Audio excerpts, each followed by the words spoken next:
At first glance, the poem is about a little boy who is overcome with grief after his ball bounces away and falls into the water. However, beneath this literal event lies a deeper, metaphorical meaning. The ball represents the boy's carefree childhood, innocence, and cherished memories. When it rolls into the harbor, it marks the end of his innocent youth and his very first encounter with the permanent loss. The central theme of John Berryman's The Ball poem is the inevitability of loss, the loss of childhood innocence, and the transition into emotional maturity. It explores how learning to accept grief and move forward is a necessary part of growing up and taking responsibility. The poem uses a simple incident, a little boy losing his ball in the water, to teach a much deeper philosophical lesson. The central idea of the Ball poem by John Berryman is learning to cope with loss as an essential part of growing up. The loss of a simple ball symbolizes larger, inevitable life losses. It teaches us the painful reality of letting go and the necessity of moving forward. The Ball poem, stanza 1. What is the boy now who has lost his ball? What? What is he to do? I saw it go merrily bouncing down the streets and then merrily over. There it is in the water. The poet is talking about a boy who has lost his ball. He wants to know about him and his reaction because he has lost his ball. Further, he asks to himself that what this boy will do after losing his ball. The poet has seen the ball going away from the boy. He says that the ball was cheerfully jumping up and down in the street.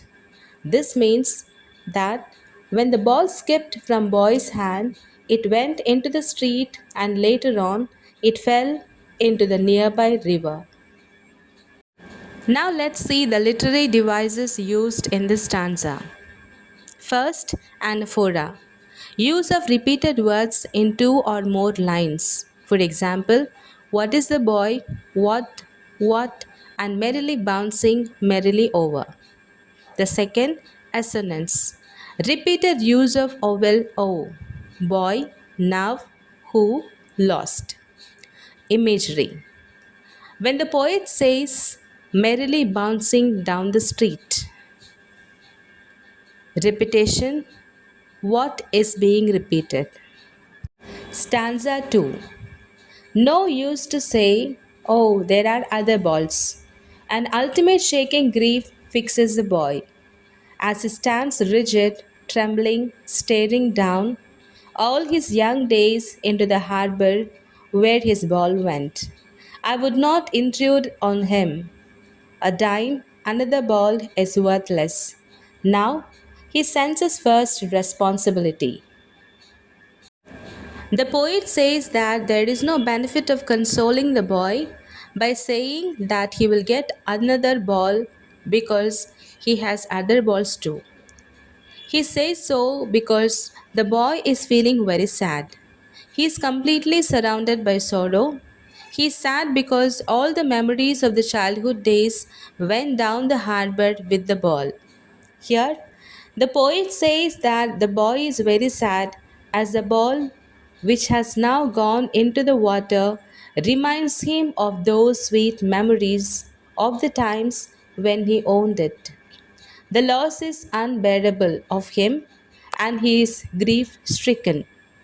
The poet says that he can't even tell the boy to take some money from him in order to buy another ball. He says so because the new ball will not bring the sense of belonging to the boy. Further, the poet says that the time has come for the boy to learn the responsibility of taking care of his things. The literary device used in this stanza, its repetition, is the use of the word ball. The word ball is being repeated several times. Stanza 3. In a world of possessions, people will take balls. Balls will be lost always, little boy. And no one buys a ball back. Money is external. He's learning well behind his desperated eyes the epistemology of laws, how to stand up knowing what every man must one day know and most know many days how to stand up. Here, the poet says that the boy has to learn that in this materialistic world, many of his belongings will be lost. He personifies the ball as his belongings, be it the worldly things or the relationships he is in possession of. So, he says that he has to learn to live without them no matter what. He says no one can buy back such things for him. The poet said so because, according to him, money can't buy you everything.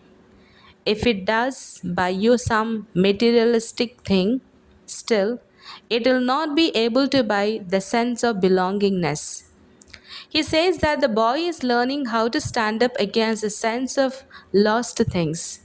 This means that the boy is trying to learn the real truth of life, which states that you have to accept the miseries of life and stand up again. This is the truth which everyone has to learn in his or her life.